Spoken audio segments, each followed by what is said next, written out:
Corona के ताज़ा सूरत हाल को लेकर मैं रोशन जायसवाल एक बार फिर आपके बीच में वाराणसी से आ पहुंचा हूं।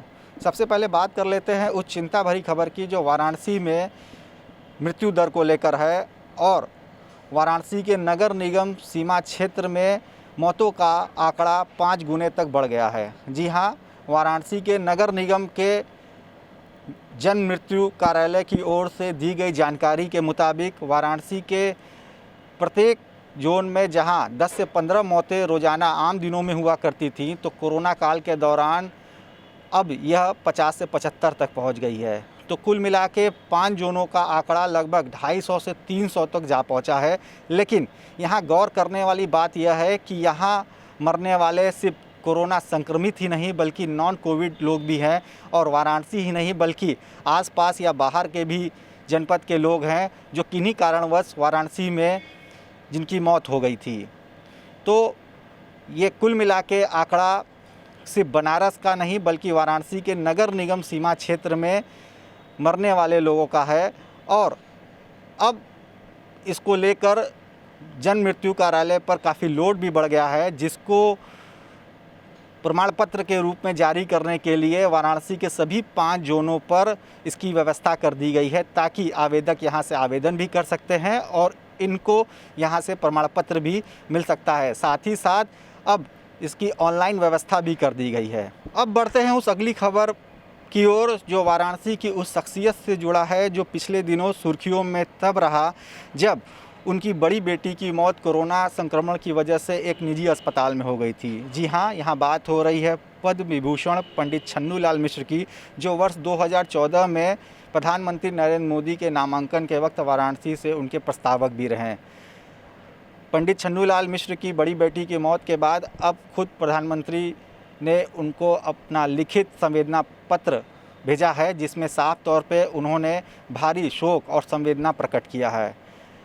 इसके अलावा प्रधानमंत्री ने अभी कुछ दिनों पहले ही छन्नूलाल की पत्नी की मौत पर भी बहुत ही दुख जाहिर किया है और उनसे हुई टेलीफोनिक वार्ता का भी वर्णन किया है।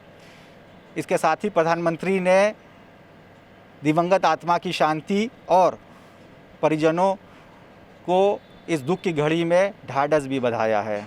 अब बात कर लेते हैं उस अच्छी खबर की भी जो सीधे तौर पे प्रधानमंत्री से भी जुड़ी है, क्योंकि ऐसी संभावना जताई जा रही है कि वाराणसी के काशी हिंदू विश्वविद्यालय के एमपी थिएटर ग्राउंड में बनकर तैयार हो चुके अस्थायी कोविड अस्पताल का उद्घाटन वर्चुअली प्रधानमंत्री नरेंद्र मोदी जल्द करने वाले हैं। जी हाँ, वाराणसी के बीएचयू के एमपी थिएटर ग्राउंड में बनकर तैयार हो चुके अस्थायी कोविड अस्पताल की क्षमता बेड की लगभग 750 है और इसमें इंटेंसिव केयर यूनिट के 250 बेड सिर्फ अति गंभीर मरीजों के लिए रखे गए हैं, बल्कि अन्य 2 ब्लॉकों में 250 बेड ऑक्सीजन युक्त अन्य मरीजों के लिए भी रखे गए हैं।